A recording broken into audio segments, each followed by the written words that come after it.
We come now to our next to last system here, Christianity. And again, there's a lot of similarity between Christianity and Judaism. In fact, Christianity claims that it is the finishing or the completion of Judaism, that Judaism being true, though is not complete, but is completed in Jesus Christ. The main claim, the core claim of Christianity is this, that 2,000 years ago, God the Son became a man, the person Jesus, and dwelt among us, and by means of his death and resurrection, he has come to save the entire world. That is the basic claim of Christianity, that Jesus was none other than the eternal Son of God, or God the Son. By calling him Son of God, many times people misunderstand that, and they think that he's less than God. Christianity does not believe that. He believes he's the Son. He's in subjection or obedience to the Father, but he is as much God as the Father himself is God. The basic major piece of evidence to support that, according to Christianity, is going to be the resurrection. If the resurrection is true, and Christ rose from the dead and was radically transformed into being more powerful and more splendid than anything ever known or that anything humans could produce, then it supports his claim that he is truly God the Son. Houston Smith does a very unusual thing in his book, in that basically he says the disciples after the resurrection came to understand him as being God the Son, although there are some developments in the Gospels that would lead them there.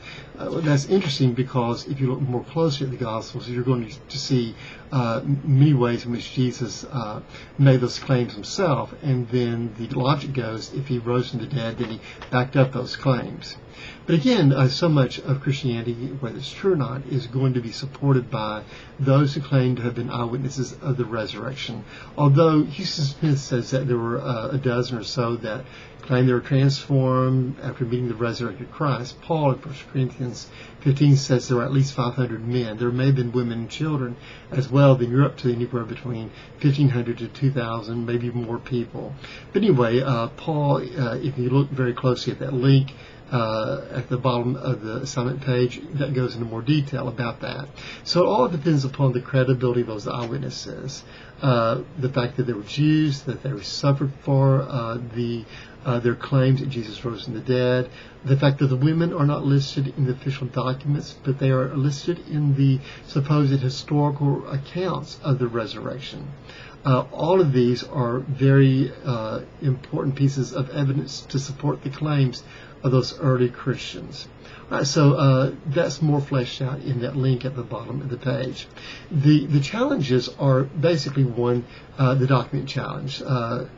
Most believe that the documents were written within 50 years of the event. Now, some are going to say, well, 50 years is a long time. Well, in another 2 years, I will be able to tell you exactly where I was. 50 years to the day, November 22nd, 1963, and that was the assassination of John F. Kennedy. So the documents are not written beyond 50 years, except for probably Revelation, but the primary historical accounts, or those who claim to be historical accounts, may have been written within a few years to 50 years after the event. So there's a historical document challenge. Also, did Christ ever really exist? That is dealt with in not only in the link, but also Houston Smith. Houston Smith goes, that's basically been scuttled, but you have Christopher Hitchens today trying to resurrect that challenge. There's a challenge from evil suffering. That is a particular challenge to Christianity. If Jesus is truly God the Son, then God is love, and that is a claim about Christianity. Well, if God is love, then why does he allow so much evil and suffering in the world, especially towards those who are innocent, especially children? Why would he allow them to suffer?